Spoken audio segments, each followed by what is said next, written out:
ఈ భయంకరమైన జీవి మీ శరీరంపై ఉందని మీకు తెలుసా? ఈ జీవి పేరు డెమోడెక్స్. ఈ బగ్ ఒకటో రెండో కాదు, కొన్ని మిలియన్ల సంఖ్యలో మీ ఫేస్ మీద నివసిస్తున్నాయి. ఎస్, ఎంత అందమైన అబ్బాయి లేదా అమ్మాయి అయినా సరే, మీ స్కిన్ గ్లాసీ స్కిన్ అయినా నీట్గా ఉన్నా సరే, ఈ బగ్ లేని ఫేస్ ఈ ప్రపంచంలోనే లేదు. ఇది ఎక్కువగా మీ ముక్కు, ఫోర్ హెడ్, కనుబొమ్మల చుట్టూ ఎక్కువగా నివసిస్తుంటాయి. ఫేస్ వాష్ చేసేటప్పుడు అవి మీ శరీర సెబాషియస్ గ్రంథుల్లోకి వెళ్ళిపోతాయి.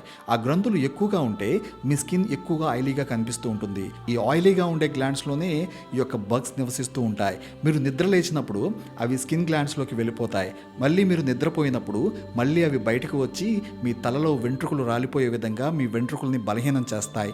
అలాగే అక్కడున్న డెడ్ స్కిన్ని తినివేస్తుంటాయి. అలాగే మీ తలలో అవి ఎగ్స్ పెట్టి వాటి యొక్క సంఖ్యను మిలియన్స్లో పెంచుకుంటూ ఉంటాయి. మీరు ఎవరికైనా హ్యాండ్ షేక్ ఇచ్చినప్పుడు కూడా ఆ బగ్స్ అవతల వ్యక్తికి మిలియన్ల సంఖ్యలో చేరిపోతూ ఉంటాయి. ఇది ఎక్కువ సంఖ్యలో మీ శరీరంలో తయారవుతూ ఉంటే మీ ఇమ్యూనిటీ సిస్టమ్ దెబ్బతిన్నప్పుడు అవి మీ స్కిన్ని చిన్నగా తినివేసి మీ మొహంపై ఇచ్చింగ్తో కూడిన రెడ్నెస్తో కూడిన ఒక ఎలర్జీని క్రియేట్ చేస్తుంది. మీ శరీరంలో మొటిమలకు కారణం ఈ బగ్గే కారణం. మీ చర్మం బిగుసుకుపోయినట్లు కనిపించినా, కంటి రెప్పల చుట్టూ దురద వచ్చినట్టు కనిపించినా, కారణం లేకుండా మీ వెంట్రుకలు రాలిపోతున్నా ఈ బగ్గే కారణం.